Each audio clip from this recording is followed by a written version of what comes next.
celui-là qui a proposé la loi sur le maintien d'ordre. Parce que cette loi faisait défaut en Guinée. Il y avait un vide juridique. Et j'en ai donné la paternité au ministère de la Sécurité à l'époque. Mais c'était tout simplement pour éviter tout débordement, pour éviter que l'on enregistre de tels malheurs.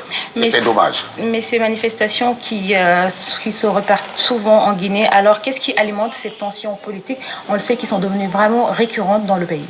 Écoutez, je plante un décor d'abord que vous devez retenir définitivement. Lequel? 60 années d'indépendance caractérisées par la non-application et le non-respect des lois. Et c'est tout cela qui nous conduit à cette dégradation de la vie politique, sociale et économique.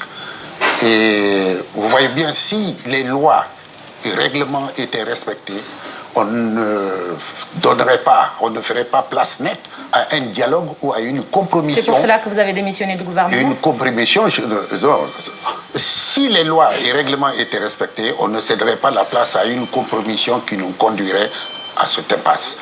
Maintenant, moi je n'ai pas démissionné. Je n'ai pas démissionné, le gouvernement a été constitué, je ne me suis pas retrouvé là-dedans et c'était bien pour moi, heureusement. Et parce que le président, en me déchargeant de mes fonctions gouvernementales, m'a invité implicitement à explorer une autre voie.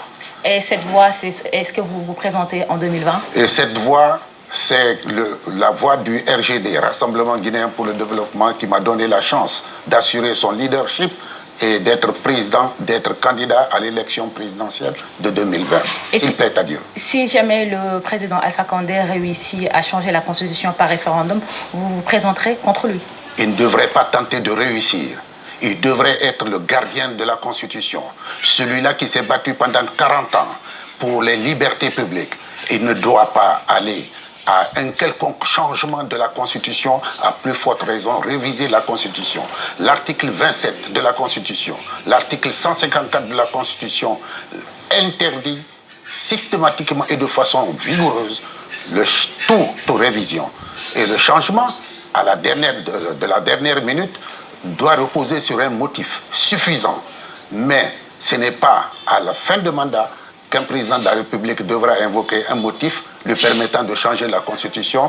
On comprendrait vite que c'est fait à dessein et que Dieu fasse qu'il ne suive pas cette voie et qu'il l'éclaire. Merci Abdoul Kabele Camara. Je rappelle que vous êtes président du Rassemblement Guinéen pour le Développement RGD, ancien ministre de la Sécurité, des Affaires étrangères et de la Défense de Guinée.